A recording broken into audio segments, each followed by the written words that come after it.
Hi, welcome to another edition of Education Matters. This is a special edition, the 10 things every school board candidate should know before they take office. With me is Michael Kaelber, who is our Director of Legal and Labor Relations Department. Welcome, Mike. Thank you, Ray. Pleasure to be here. In this one, we're going to talk about the Code of Ethics, Okay. which is a very important document for that every school board member follows.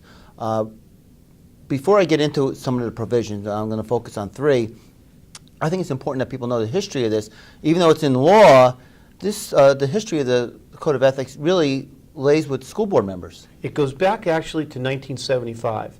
It really was a post-Watergate phenomenon. At our delegate assembly, our delegates proposed that we needed some guidelines after Watergate to talk about how board members should behave.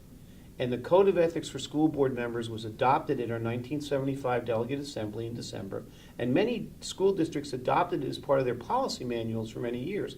And it has guidelines for board member behavior.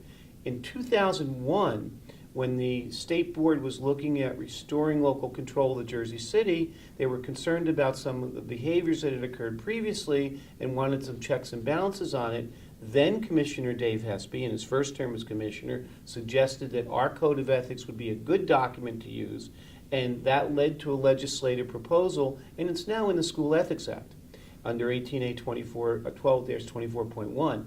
And only the School Ethics Commission has the authority to enforce the Code of Ethics under the School Ethics Act. And it really is a guideline for how a board member should act with staff, with the community, with special interest groups. And we're going to go through just three of those. Okay. The first one is special interest groups. If you're a board candidate, you may get endorsed by the teachers union, your local teachers union, but that has repercussions that down the road if they get elected. Can you explain that? Sure. The code does say you shouldn't surrender your independence of judgment to special interest or partisan political groups.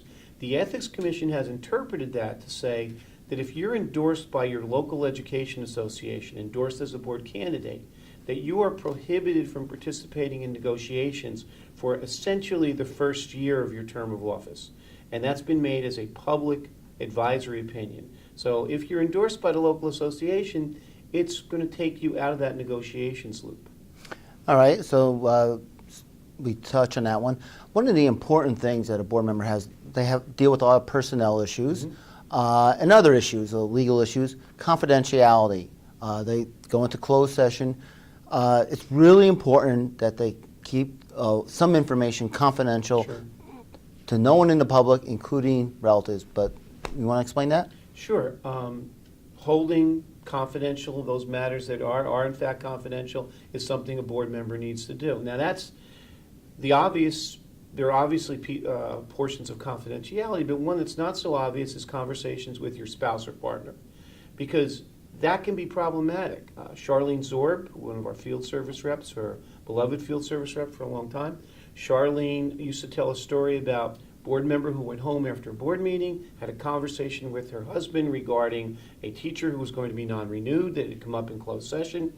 Turned out their 8-year-old child was listening to this conversation, went to school the next day, and proceeded to tell folks at school, including her teacher, that she was going to be non-renewed, before the superintendent had an opportunity to relay that information to the teacher. So while it wasn't a purposeful violation of confidentiality, you need to be careful when you have those issues who you talk about them with, including your spouse. The other thing, the important role of the board members, the relationship with the staff and particularly the superintendent, and a lot of that is also guided in the Code of Ethics. We have a chain of command. They have to be careful of micromanagement. Could you explain what that is in the Code of Ethics? Sure. There's a provision in the code that essentially says the board member's responsibility is to make sure that the schools are well run, but not to run the schools. You're not an employee. You're an overseer of the school district operations. Where board members sometimes get into trouble is that they want to do more than just have that oversight role. They want to actually do things in the building. And so that can be problematic in terms of working with the superintendent. Another provision of the Code of Ethics is that you'll support school personnel in the proper performance of their duties, and you agree to pick the best candidate for a position after the recommendation of the superintendent.